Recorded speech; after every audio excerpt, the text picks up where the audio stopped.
Okay folks, today we are driving the car that we have driven before. It's the Toyota Prius. Now there is a difference between the two. In fact, two major differences. The first one is the fact that this car is green, and I kind of like that colour a lot more than I did the last one. The last one's up here, by the way, the last review we did. But second thing, the difference between this model and that model is that this is a plug-in hybrid version of the car. What's cool about that is if you live in the city, for example, like me, and if you have to do the school run or anything like that, you could nearly get away with 5 days a week without spending a penny on petrol. What I do like about the Prius is I press the power button down here, a little beep, the car's ready to go. That's great. Complete and utter silence. Now we're going to take off nice and smooth. A little, and it's a nice little whirl.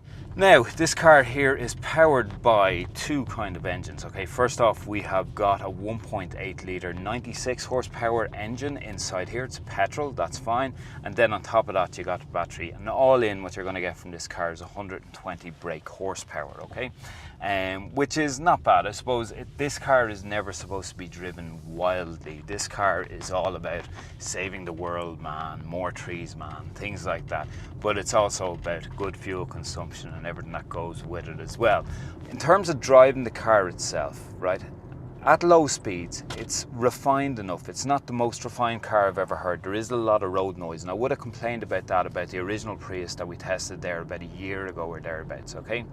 There is a lot of road noise, and that's coming off the 15-inch tyres, which are purposely made for this car to give a better fuel economy, right? They're very high profile as well, so they pick up a lot of that road noise. But when you're doing less than 100 kilometers an hour, I have to say, it's not really that noticeable. You take it out in the motorway, however, things do get a little bit louder in terms of the road noise. And I suppose one of the prices that you have to pay for going with a car like this, it's bottom line, that's what you're going to get. Because this is very aerodynamically built. Everything about it, everything about the build within it is to do with, I suppose, saving fuel or saving the world from I suppose, overuse of energy resources and things like that as well. In terms of that battery that's in the back, now this is a bigger battery than we would have got in the normal hybrid version of the car, and on account of that, this is a 4-seat person car, right? You're only going to get 4 people sitting inside this car itself at any one time, because the battery's a little bit bigger, and on account of that, we've had to get rid of the center seat here. So 1, 2, 3, 4. And you know what, there's a certain degree of honesty that I like about that, but then again, I suppose the normal hybrid is a little bit handier, because if you need 5 people in a car, you can get that. And it's supposed to be a family car, so there you go. Then when you look at the battery itself, it is huge, and on account of that, all you're getting is 360 litre boot to the back, and as well as that, the extra weight does kind of, you can feel it through the car as you're taking corners, and therefore you're kind of feeling, it's not cornering as nicely as any conventional motor that you get on the road. You know, there is a little bit of extra pull as you go around those corners. Other than that though, it's not actually a bad drive. There's a nice bit of poke in it when you need it, especially at lower speeds.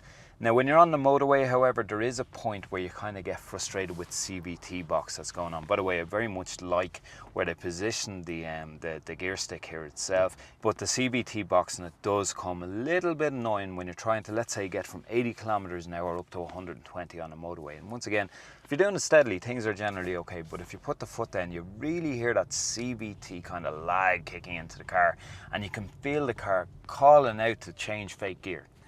And that's one thing that does annoy me. But other than that, I'm actually more impressed by this car than I was with our original drive of the Prius itself. Now, to the front here, you got plenty going on. We've got one of these, I suppose, built-in chargers. So if I laid my phone down flat here on the battery charger here, it'll charge it up. That's excellent. As well as that, we got a USB point just here, an aux point, and a 12-volt charger. And as well as that, we've got the usual array of buttons in terms of your electric mode, your drive modes, EV City, you got your park button here as well. And then you got this very good touch 2 infotainment system, and we're going to do a review of that very soon. When it's ready, the link will go in there. Tim's going to place the link in there and it'll all be well and good. Now in front of me here, you've got a kind of step up displays going on. You've got center console display here, 8-inch screen as I said, and then on top of that, you've got your speedometer and all the rest going through here on top of the dash. Okay, so now we're in the back of the Toyota Prius. Now folks, this is my normal driving position here, and I have to say I'm actually quite happy with the legroom going on. Now if I stick my head up like that, and I have given out about this before in our original Prius review, kind of touching here, but it's not actually as bad as I initially thought it was. So that's kind of weird. Maybe I'm after shrinking a bit, who knows. Very good leg room here as well. Nice pocket going on here to the back of the seat too. Now, because of the extra large battery, we are no longer have this middle seat going on in the back row here, but I have to say these two seats here are more than comfortable, very nice. ISOFIX points there and there. Underneath our microphone here we have our bottle holders or cup holders, and in here as well as that you've got a pocket going on, storage going on, and I found that in the car as well. It doesn't belong to my kids, it belongs to somebody's kids though. Hello? Okay, so anyway, so that's the rear of the car itself. We've also got a 12-volt charger going on here. Now, at the moment we are actually charging. We're outside Toyota Ireland. We're after coming to their charge point to charge up here. We'll show the cable, us connecting the car in as well. We'll also show how you know if the car is charging. There's 3 little dots going on there to the front, and Tim's about to throw in some lovely cutaways of that now. Yes, there is self-parking in this car. We've shown this before in the Toyota CHR, so we're going to throw up a link to that video up in the corner here as well. So yeah, it's a nice interior. It's a very airy feel to it. Loads of glass around the car as well. Like I'm looking in the rear view mirror here, the boot itself is more glass than anything else, and that's pretty cool. The other thing as well, to compensate for that extra weight of the battery, what Toyota have done is they've made the rear panel of the car out of reinforced carbon fibre plastic. Okay, so it's a little bit lighter back there in terms of the actual build of the car, but the battery adds extra weight. Obviously, they've also done, I think they've done similar to the front of the vehicle as well. Prices for this particular version that we're driving here start from €37,125. Now there is one that you can get with a solar panel on the roof, which gives you a little bit of extra mileage. As far as I'm aware, it's not a massive amount, but it's in around two and a half grand extra that you're going to pay for one of those. And I suppose over time you'll probably save, over a few years, you'll probably save a few quid in terms of fuel on that as well. Look, the big point about this car is the fuel economy. On paper they say it's 1 litre per 100 kilometres. Real world, you can achieve that if you're doing a lot of city miles and if you're willing to charge up your vehicle every evening at home or at charge points and all the rest. Charge points around the city, my rant time now, they are absolutely useless because people with normal everyday cars, ICE cars, are parking in there, and that drives me bananas. It drives me up the walls.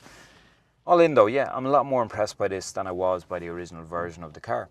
Now, this is the Car Buyer's Guide YouTube channel. Over here you're going to see our logo. Please click it and follow the various links around the screen. And other than that, folks, we'll see you again very soon.